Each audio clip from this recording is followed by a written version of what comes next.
When I moved into Willowbrook Estates, I thought I'd found the perfect suburban sanctuary. Manicured lawns, pristine sidewalks, and that blessed silence that only comes from living in a neighborhood where the biggest controversy is usually the color of someone's mailbox. I should have known it was too good to be true when I met Karen Pemberton during my first week. Karen was the kind of woman who introduced herself with her full title. "Hi, I'm Karen Pemberton, president of the Willowbrook Estates HOA board, and I just wanted to welcome you to our community." She stood on my doorstep that Tuesday morning, clipboard in hand, wearing a power suit that probably cost more than most people's monthly mortgage payment. Her smile was the kind that never quite reached her eyes, and she had this way of looking at you like she was already mentally writing up a violation notice. "Now, I want you to know that we take great pride in maintaining our community standards here," she continued, her voice dripping with the kind of authority that comes from years of terrorizing neighbors over hedge heights. "I trust you'll be reviewing our covenant guidelines thoroughly. They're quite comprehensive." She handed me a binder thick enough to stop a bullet, complete with color-coded tabs and laminated pages. I accepted the binder with a polite smile, already sensing the storm clouds gathering on my horizon. "Thank you, Karen. I'll be sure to review everything carefully." What I didn't mention was that reviewing legal documents happened to be my day job.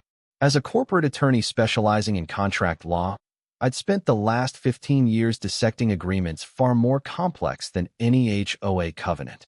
But Karen didn't need to know that yet. The first few weeks passed peacefully enough.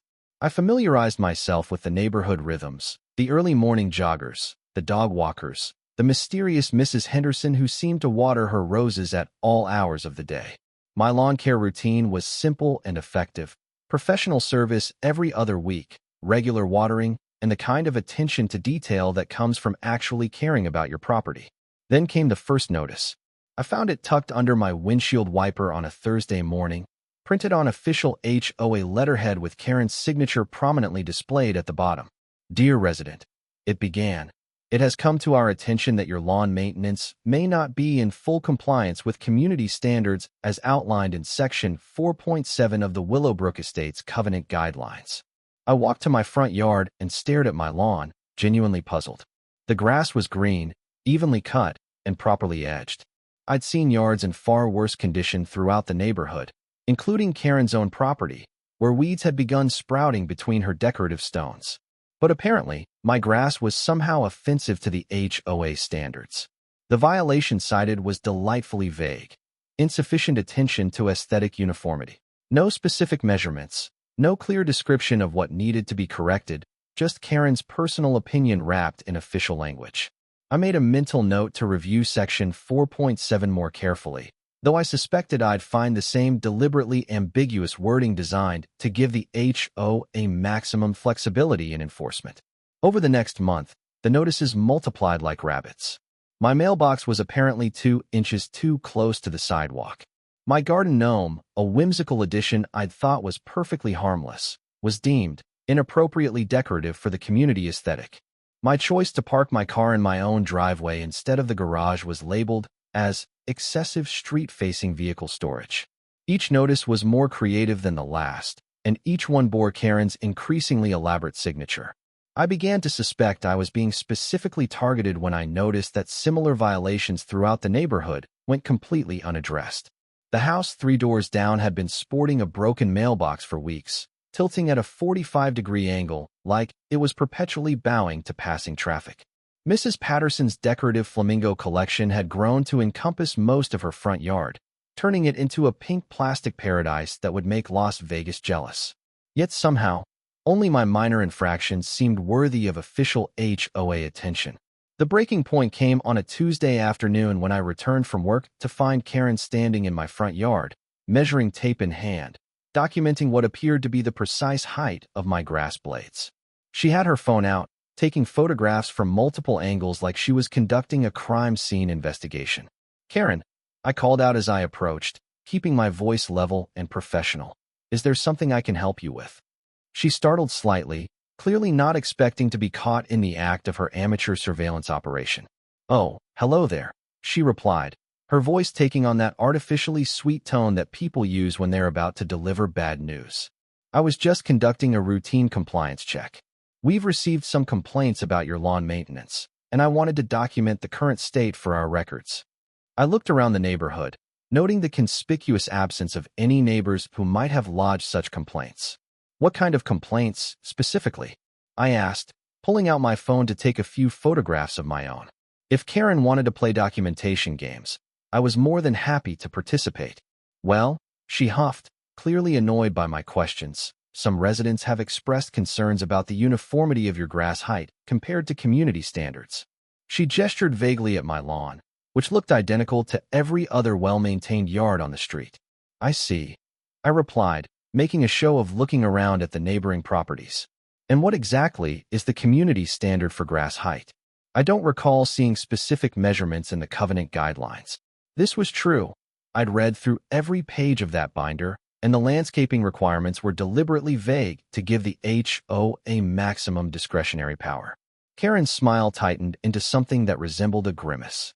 The standard is clearly stated as maintaining aesthetic harmony with surrounding properties. She waved her measuring tape like a magic wand, as if that somehow constituted a legal argument. Aesthetic harmony, I repeated thoughtfully.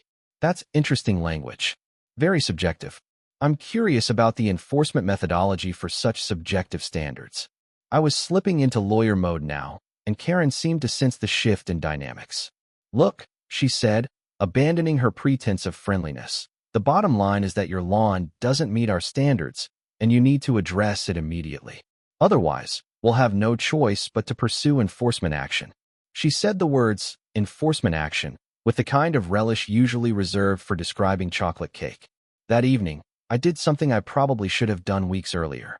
I pulled out my laptop and began researching Karen Pemberton and the Willowbrook Estates HOA with the thoroughness of someone preparing for litigation. What I discovered was enlightening, to say the least. The HOA had been sued 3 times in the past 5 years, all for selective enforcement and harassment of residents. Karen herself had been the subject of 2 formal complaints to the state's HOA Oversight Board, though both had been resolved through mediation. Most interesting of all, the current HOA board had been operating without proper annual elections for the past 2 years, a violation of both their own bylaws and state law. But the real gem was buried in the property records. Karen's own backyard, hidden from street view, was home to an unpermitted deck addition that violated both HOA guidelines and city building codes. The structure had been built without permits and was clearly visible in satellite imagery dating back 18 months. Armed with this information, I decided it was time to have a more direct conversation with my persistent HOA president. I called Karen the next morning and requested a formal meeting to discuss the ongoing violations and potential resolution. She agreed, probably expecting me to capitulate to her demands. We met that Saturday morning in her living room, a space that looked like it had been designed by someone who'd read about hospitality in a textbook but never actually experienced it. Everything was perfectly coordinated and completely sterile, from the matching throw pillows to the carefully arranged coffee table books that looked like they'd never been opened. I appreciate you taking the time to meet with me, Karen, I began, setting my briefcase on her glass coffee table with deliberate care. I think we need to have a frank discussion about the situation. Of course, she replied, settling into her chair with the confident air of someone who believed they held all the cards. I'm always willing to work with residents who are committed to maintaining our community standards. I opened my briefcase and pulled out a manila folder thick with documents. I've been doing some research into the HOA operations and enforcement patterns, and I've discovered some concerning inconsistencies. I spread several photographs across her coffee table, each one documenting violations throughout the neighborhood that had gone unaddressed. Karen's expression shifted slightly as she recognized properties belonging to her friends and allies on the HOA board. Well, she stammered, enforcement is an ongoing process, and we can't address everything at once. I understand, I replied smoothly, pulling out another set of documents. However, selective enforcement based on personal preferences rather than consistent application of rules creates significant legal liability for the HOA. I placed a copy of one of the previous lawsuits in front of her, highlighted sections clearly visible. Now see here, Karen said, her voice rising slightly. You can't just come in here and threaten the HOA board. We have every right to enforce our community standards. I'm not threatening anyone, I replied calmly. I'm simply pointing out that consistent, fair enforcement is not only legally required, but also in the best interests of the community. I pulled out the satellite imagery showing her unpermitted deck. For example, this structure appears to violate both HOA guidelines and city building codes. The color drained from Karen's face as she recognized her own property. That's a completely different situation, she sputtered. That deck was built by the previous owner. I consulted my notes, which included detailed property records and permit histories. Actually, the permits show that construction began 14 months after you purchased the property. The previous owner never built any deck structures. For the first time since I'd known her, Karen was completely speechless. I could practically see the gears turning in her head as she tried to figure out how to spin this development in her favor. What do you want? She finally asked, abandoning all pretense of friendliness.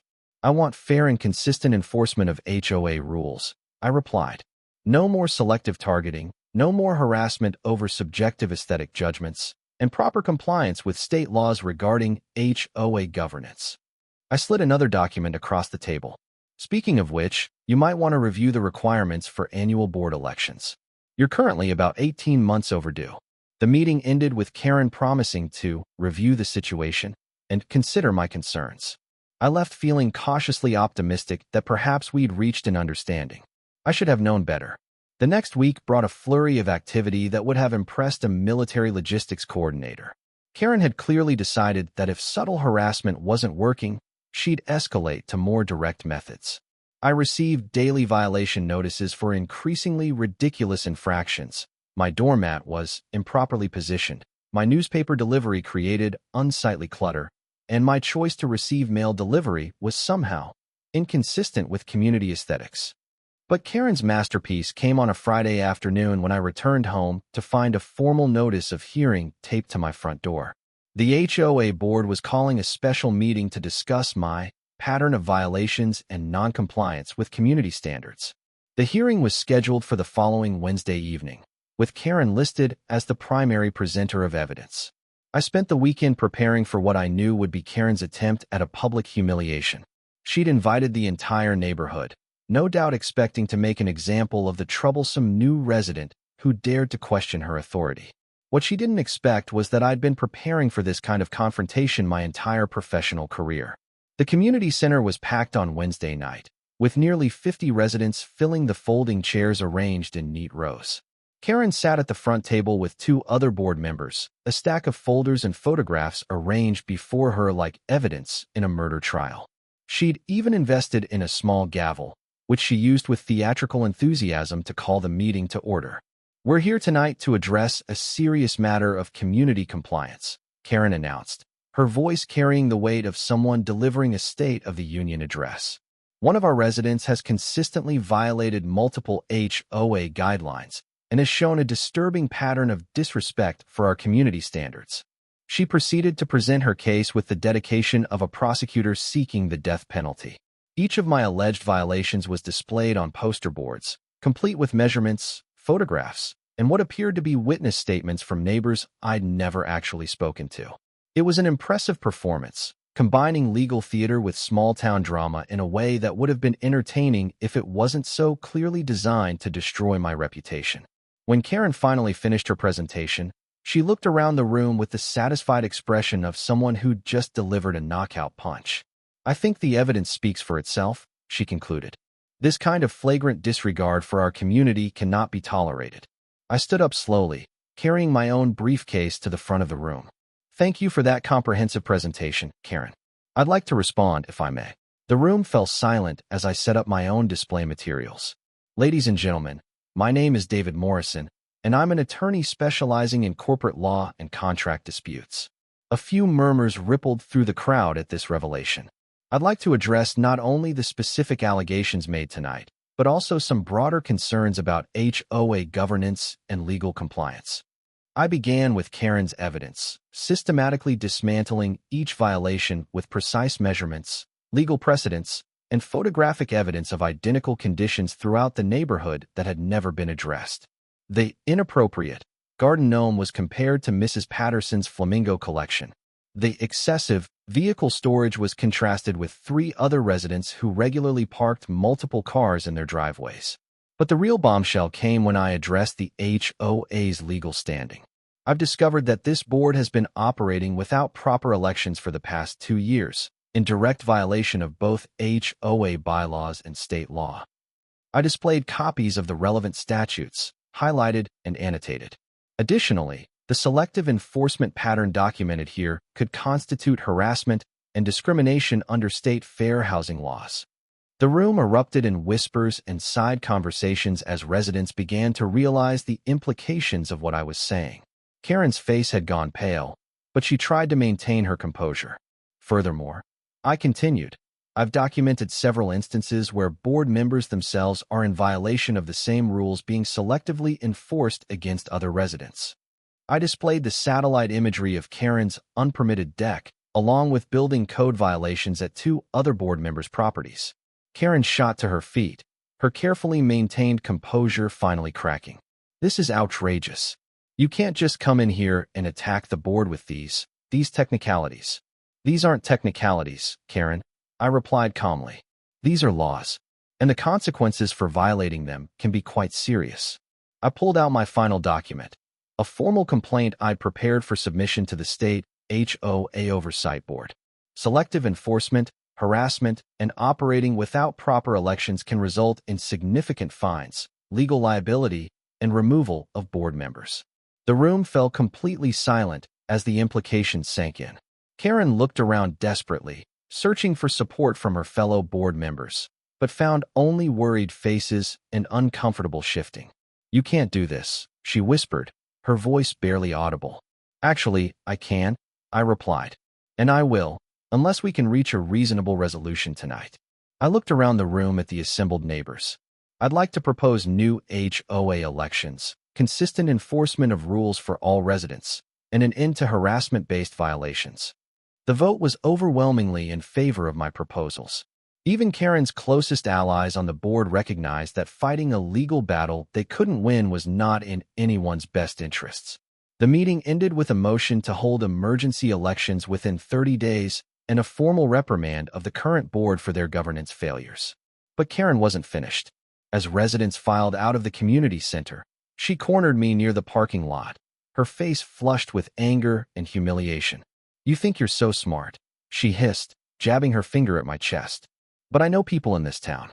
I have connections. I'll make sure everyone knows what kind of person you really are." It was exactly the kind of threat I'd been expecting, and I was ready for it. "Karen, I need to inform you that making threats against someone for exercising their legal rights could constitute harassment or intimidation." I pulled out my phone and started recording. "I'd prefer to resolve this amicably, but I want to make sure we have a clear record of this conversation." She realized what I was doing and stepped back, but the damage was already done. The threat, captured on video, would be perfect evidence if legal action became necessary. The next morning, I received a call from the state HOA Oversight Board. Someone had filed a formal complaint against the Willowbrook Estates HOA, complete with documentation of selective enforcement, governance violations, and evidence of board member threats. The investigation would be thorough, they assured me, and could result in significant fines and mandatory restructuring of the HOA board.